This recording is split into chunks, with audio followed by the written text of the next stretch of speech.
Саламатсызбы, Рыскел Чыныбекович. Мына жакында жаңы дем аттуу саясий бирикмеге кирдиңиз. Ушул бирикмеге киришиңизге себеби эмне болду? Маегибизди ушундан баштасак. Биринчиден, жаңы дем деген саясий тилектештик же ынтымакка киришиме бир гана нерсе себеп болду. Менин саясатта кала турган болсом, анда шайлоого бара турган адам болушум керек болчу. Мен буга чейин шайлоого барам деген ниетимди билдиргенмин, бирок СДПК партиясынын катарында барам деп айткан болчумун. СДПК партиясынын тагдыры арсар болуп турган. Экинчи жылда соттун чечими чыккандан кийин биротоло чекит коюлду. Бара турган мүмкүнчүлүктөн толугу менен ажырады десек болот. СДПК партиясы эгер барса дагы, бирок башка адамдар менен бара тургандай мүмкүнчүлүк түзүлүп калды. Мындайча айтканда, мендеги мүмкүнчүлүктөргө эшик жабылды. Экинчи, ошол эле убакытта параллельно мен менен ар кандай саясий күчтөр ынтымакташуу боюнча бир тизмеме бар боюнча сунуштар бар болчу. Бир топ партиянын лидерлери менен жолугуп кеңешип көргөн болчу. Эгер СДПК партиясы барбай кала турган болсо, биздин менен чогуу барбайсыңбы деген сунуштар көп эле болду. Анан ошол сунуштардын ичинен мен мага жакыныраагы же болбосо менин көз карашыма төп келе турган бир гана Атамекен, Акшумкар, КЛДП түзгөн альянс болчу. Алар буга чейин эле ушундай уюмду түзүп, мындай жарыялай албай турушкан. Андан кийин мени чакырып турушту. Мен да бир аз убакыт сурадым дагы. Эми тияктан чыгып эле бияка кирип кеткендей болбосом деп. Бирок мен кандай болгон күндө дагы партиядан коштошууну туура көрдүм. Партиянын түптөгөн, күчтөгөн Алмазбек Шаршеновичтин өзүнө кирип, ушул жагдалдын баарын түшүндүрүп айткандай болдум. Мындай акыбал пайда болуп калды. Мени мындай саясий күчтөр чакырып атат кызматташууга деп. Ошондой эле оюмду саясий кеңештин мүчөлөрүнө, депутаттарга билдирдим. Ал тургай жаштар канатына, Алмазбек Шаршеновичтин балдарына дагы айттым. Мындайча айтканда, бардык СДПКнын балдарынан, аксакалдардын баарынан батасын албасам дагы алдынан өттүм. Андан кийин бул бирикмеге кирүү боюнча өзүмдүн чечимди кабыл алдым. Чечим кабыл алганда эле оңойго турган жок. Бир топ сүйлөшүүлөр болду. 2-3 күн сүйлөштүк. Бирок кеп сүйлөшүүлөрдө эмес. Мен алар менен мурунтан эле сүйлөшүп жүргөм. Саясатта бирге жүргөн болчумун. Көптөр биле бербейт болуш керек. Мен 2000-жылкы президенттик шайлоодо Өмүрбек Чиркешевич анда ат салышканда, ал кездеги президент Акаев менен мен анын Чүй областындагы батыш тарабындагы штабын жетектеп, ыйгарым укуктуу өкүлү болчумун. Ал эми 2007-жылкы парламенттик шайлоодо Атамекен менен Акшумкар биригип бир болуп барганда, мен Талас областында Кара-Бура район штабын жетектегем. 2007-жылы мен Акшумкар партиясынын саясий кеңештин мүчөсү болгон болчумун, СДПК партиясына чейин. Мындайча айтканда, мен үчүн Өмүрбек Чиркешев Текебаев дагы, Темир Сариев дагы мындай өөн адамдар эмес болчу. Саясатта бирге агып келген болчубуз. Ал эми 2010-жылы биз ушул үчөөбүз тең ушул Бириккен элдик кыймылдын саясий кеңештин мүчөлөрү болгонбуз.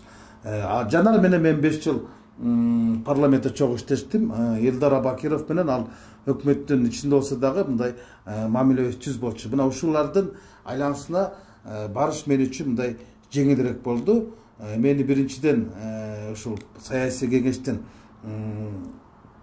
курамы эмес, курагы эмес, булардын дымагы мындайча негизги себеп болду деп турам. Анткени бул партияда мындай олигархтар, же болбосо эл азат тажап калган базаркондор, банкирлер, байлар жок да. Анан элдин азыр эң сеп турганы мындай элдин талабын талаш ала турган, парламент кесилип турган убакта мен мага кошулганга оңоюраак болду да.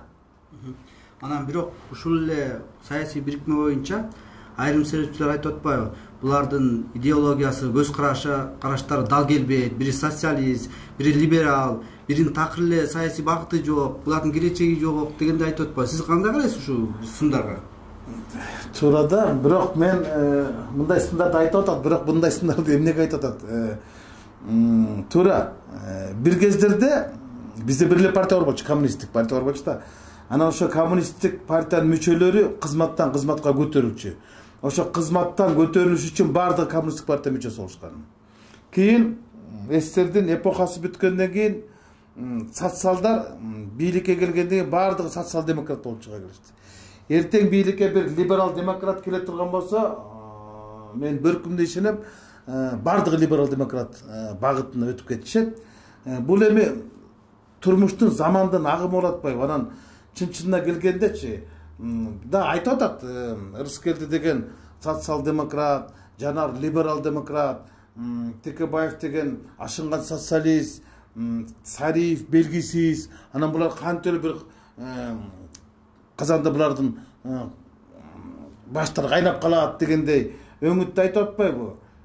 Бирок чын-чынына келгенде Кыргызстандын калкынын бир 2% эмес 1% билбейт болуш керек. Социал демократтар менен либерал демократтардын айырмасын, алардын тутунган идеологиялык позициясын, мындай да ошол эле Сен-Семен, Фуре, Оуен ким десең азыр көптөр билбейт. Буну бир интеллигенциялар билет. Анан бул бизге бул батышта ушундай бар да, батышта оңчулдар, солчулдар, анан центрде ортомчулар үч эле партияга бөлүнүшөт, анан ошол агым менен гана күрөшүп келишет. Ошол алар жакташууну үч эле тандайт. Бизде 200ден ашык 300га жакын партия бар. Кимиси кайсы багытта баратканын эч ким түшүнбөйт. Мен азыр алыс кетпей эле карап көргүлө. Биздеги азыркы депутаттардын маселен Акылбек Жапаров социал демократ болчу да, бирок бир болдон депутат болбоду. Каныбек Капашович билбейм кайсы, бирок 4-5 партиядан ал депутат болбоду. Жанар деле социал болуп келип туруп либерал болуп кетпеди. Коммунист Масалиев деле өнүгүүдүн курамында депутат болбоду. Мен эмнени айтып турам? Кыргыздын саясатында партиялардын агымына эмес, кыргыздын саясатынын агымына жараша иш алып барышат.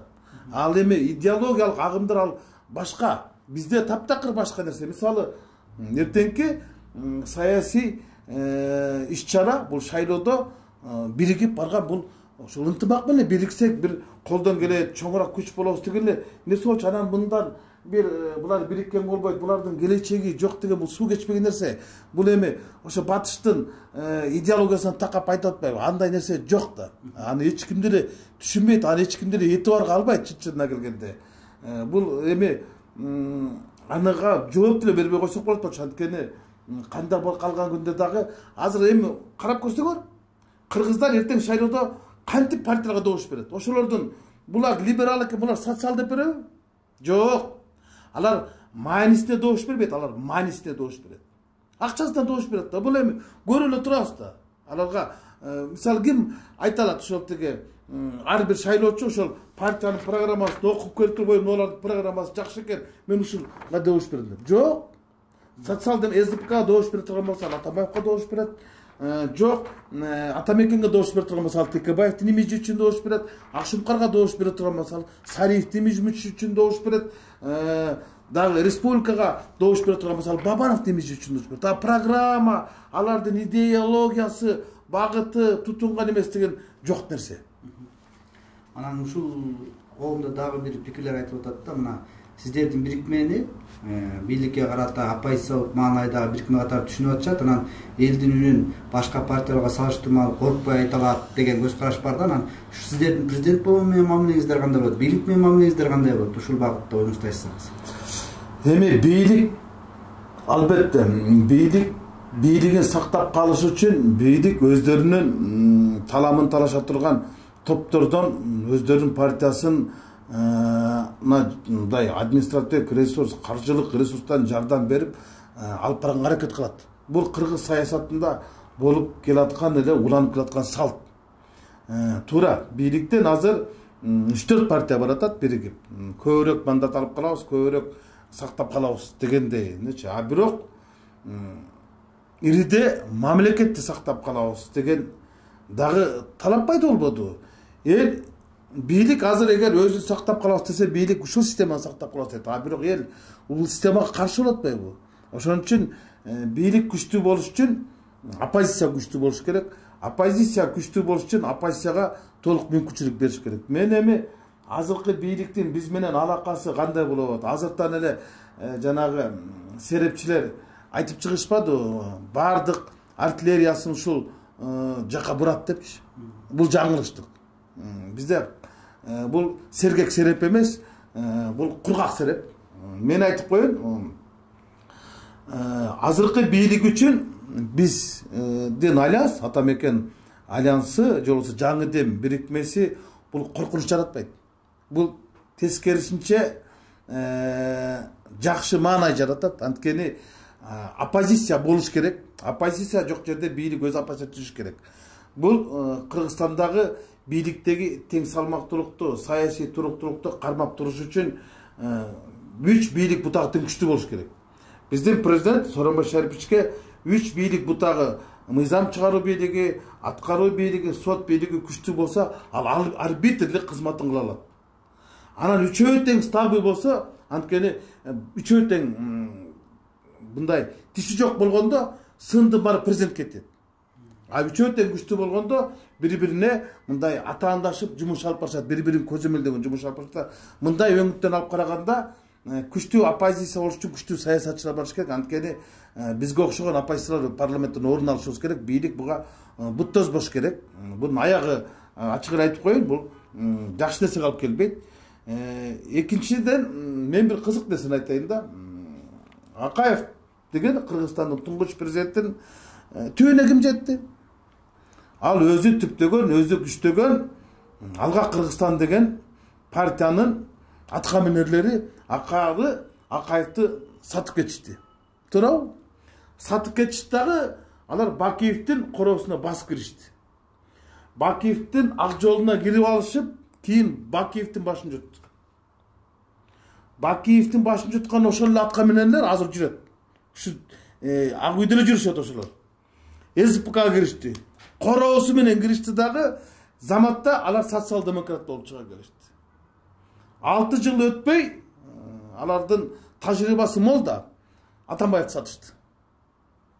Сатышкан аскергесип кол тийбестине алып салышты.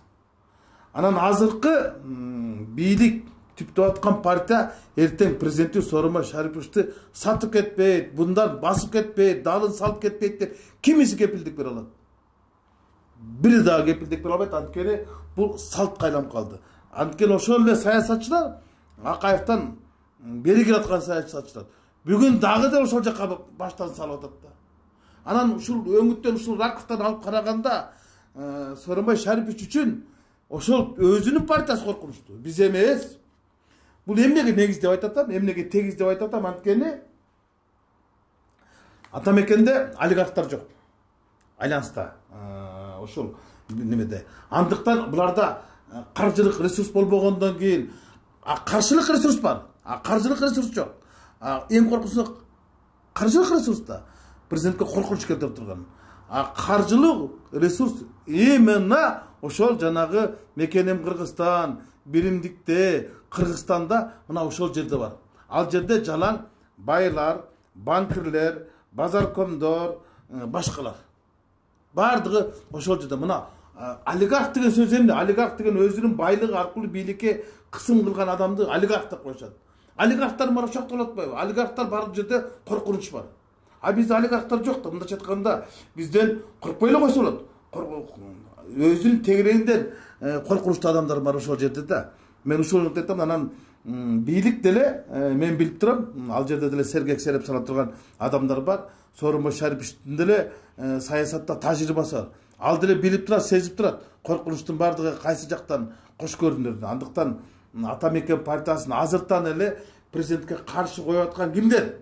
Булар мен ошо президент тегерегиндегилер. Алар өздөрүн мындай отвлекающий маневр деп бизде шек санабасын деп мына ушулар опасный.